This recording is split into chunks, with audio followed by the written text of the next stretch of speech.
Right. He is risen. He is risen, but there is war in Gaza and human beings in fear of their lives.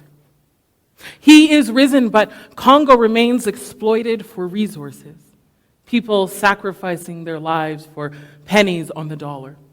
He is risen, but Sudan's civil war rages on and starvation is just days away. He is risen, but just this week, teachers allowed to carry guns in school in Tennessee.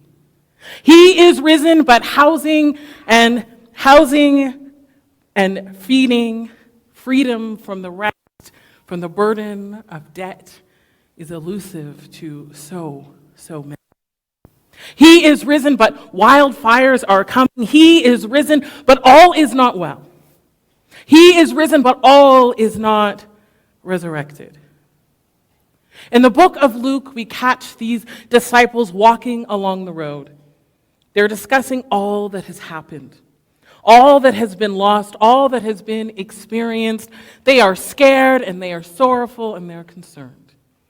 And it is there, along the way, in the midst of their conversation, in the midst of their fear, in the midst of their sorrow and their concern, that Jesus arrives and begins to walk with them. And verse 16 says that God kept them from recognizing him. Curious that God can show up and not want to be identified.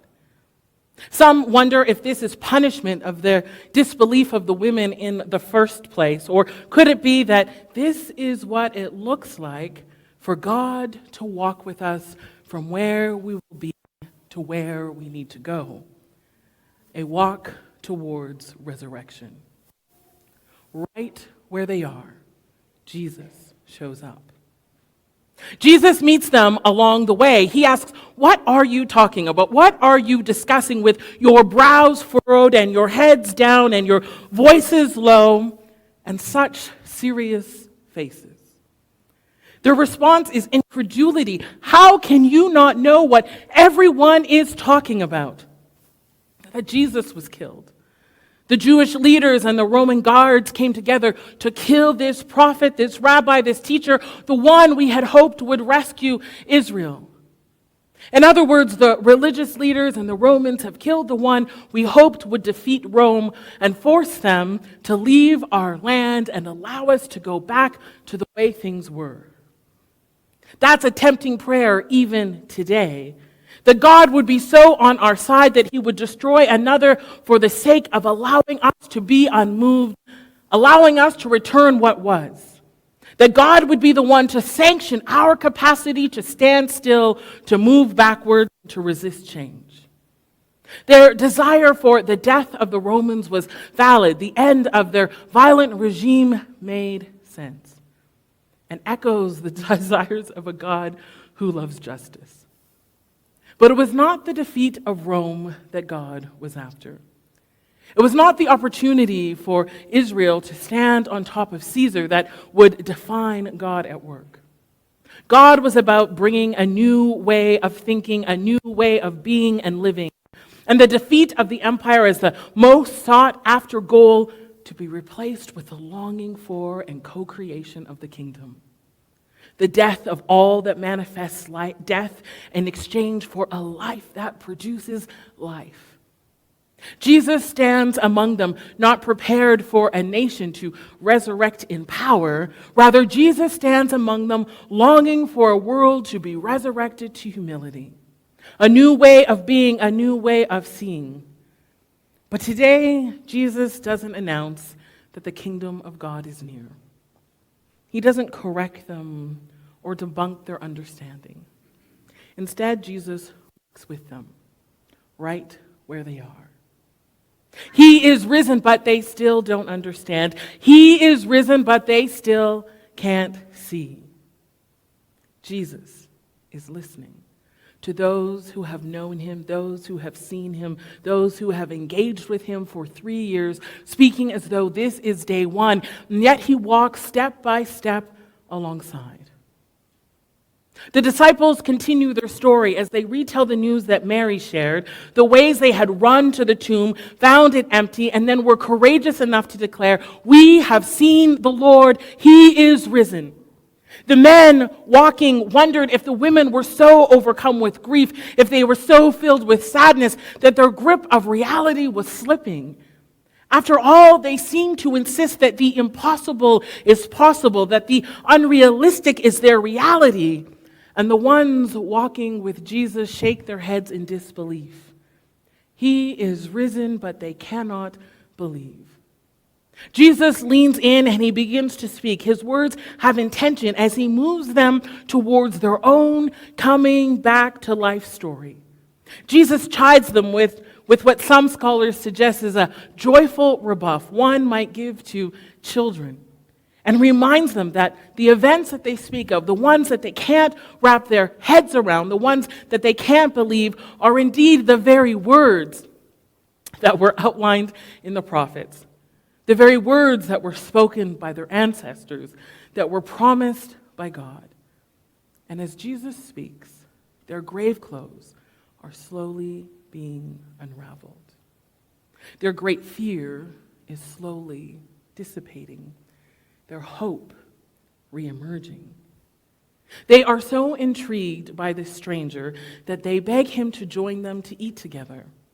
And as they sit, Jesus takes bread and breaks it and blesses it. And in that moment, their eyes are opened. In that moment, the resurrection is not just something they have heard about, it is now something they have experienced.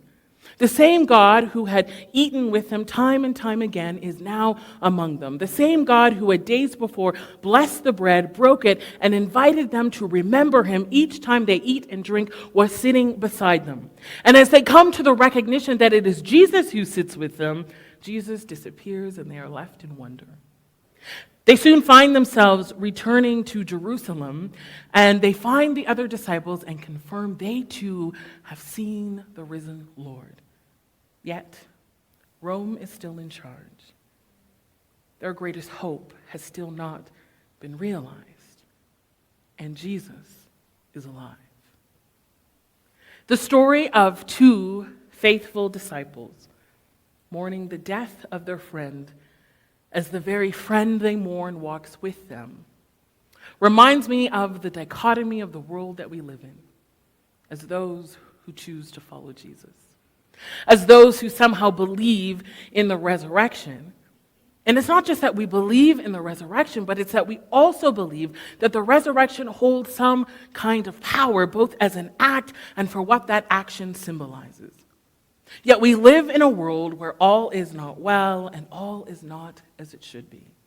We live in a time where it can feel that darkness often wins, that evil prevails, that goodness as a way of being is nothing more than an illusion, a figment of our imagination. After all, wars persist and violence seems to be the way of things. Heartbreak finds its way into our lived reality far more than we would like. Yet Jesus is alive. How can all of these things be true at once? What are we to do with the hope found in the story of a God who chooses death rather than revenge? A God who rises in defiance to that which he willingly gave himself over to? A God who insists that death to life is not an illusion, but a reality that is not just to be observed, but a reality that is to be experienced within us, co-created around us and made evident because of us. Yet what we see and what is promised often do not align. And this is why I think the road to Emmaus, the story found in the book of Luke, is so essential. Because the reality of what God has done, and the reality of their deep sorrow and concern, and this sense that God has left them, that God has forgotten them, both of those things are true at the same time. And so God doesn't show up on the road to Emmaus and start with, "You are wrong." Instead, God starts with, "I am here." Jesus listens to what they believe to be true, the experience they saw with their eyes, the sorrow they feel in their hearts, and the struggle they have to believe that there is any other way forward. Jesus meets them where they are and walks with them towards their resurrection, towards their opportunity to come to life. So for just a moment, I want you to think back to a time when you required someone to meet you right where you were, right in the midst of your sorrow, right in the middle of what left you broken, right in the midst of that which had left you undone, in the midst of that which caused you great grief, in the midst of that which cost you your joy. And I wonder if there were people who simply chose to walk with you along the way, listening to the story you told, trying to understand the grief you bore, the loss you experienced, the darkness that has left you undone. And I wonder if they would be ones that you might name as those who helped you come back to life.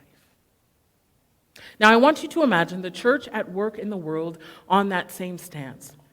That as we come into neighborhoods, as we encounter community members, as we engage with those that make up our circle and our family and our friends, what might happen if we chose to meet people where they are and walk with them at their pace rather than our own, towards their resurrection? What might happen if we believed that part of our responsibility in the world was to walk with communities and individuals, with families, with those who are just like us and those who are so different from us towards their own resurrection stories? Not because the goal is heaven, not because we're worried about their eternal destiny, but because they are humans. Human beings made in the image of God, created as we all are to experience the power of the resurrection and the capacity for all things to be made new. Participating in the renewal of all things is not just the work that we do as advocates for justice, as proponents for policy change, and the taking down of dangerous systems. The participation in the renewal of all things includes the patient, the gentle, the persistent, and the consistent work of walking with others along the way. This past week, I listened to the story of a young man who needed just that. He needed people in a church to walk with him along the way. The first time he showed up in his church, it was by invitation. He was in awe at the type of community that seemed to embody love and diversity and welcome. And a year later, he returned, and he remembered that as the pastor spoke, she walked by him and she placed her hand on his shoulder. And he remembers feeling like maybe this could be home. For the next several years, he would come and go. He would show up at one time or another, but found himself also chasing acceptance and value and worthiness in all kinds of places. He was left broken physically and emotionally, and he found himself at the end of his rope. In that moment, he decided that he would end his life, and he sat down in his room, and he prayed a single last prayer for God to speak. And as he told God that he was finished, that hope was over, that all was lost, he heard God's response: "I am not finished with you, and you are not finished with you." Moments later, he got up and he emailed his pastor of the church that he'd been wandering in and out of for years, and he told her that all was not well, that he had found himself at the end of himself, that hope was distant and light was faint, but somehow he wondered if he might just be able to let go of it all and lean into the God who is love. And at the end of the email, he asked if he could be baptized. This outward sign that he and Jesus were going to walk together. So, of course, the pastor said yes, and he was baptized earlier this year. And his experience has not been just for him, but it is precisely what spurred him on to walk with others. This individual was transgendered, and now he walks with other queer and transgender youth who find themselves in the exact same place that he was, wondering if they have worth, wondering if they have value, wondering if there's room for them to find a place that they can call home. And just as a church that he described as radical kindness walked with him, and a pastor that he insists saved his life traveled with him, so does he now walk with others right where they are towards their own resurrection. A story that sounds a lot like the gospel brought to life. A story that sounds a lot like good news made manifest. A story that reminds me of the God who met disciples on the road to Emmaus. So here we are with what is and what we long for it to be. He is risen, and death looms large. He is risen, and sorrow remains. He is risen, and grief takes hold. He is risen, and wars continue. He is risen, and injustice persists. He is risen, and all is not as it should be. You guys can come up. Yet he is risen, and he walks with us along the way. He is risen and leads us to where we can come to life. He is risen and walks with us towards the resurrection. He is risen and invites us to walk with others in the same way. Amen.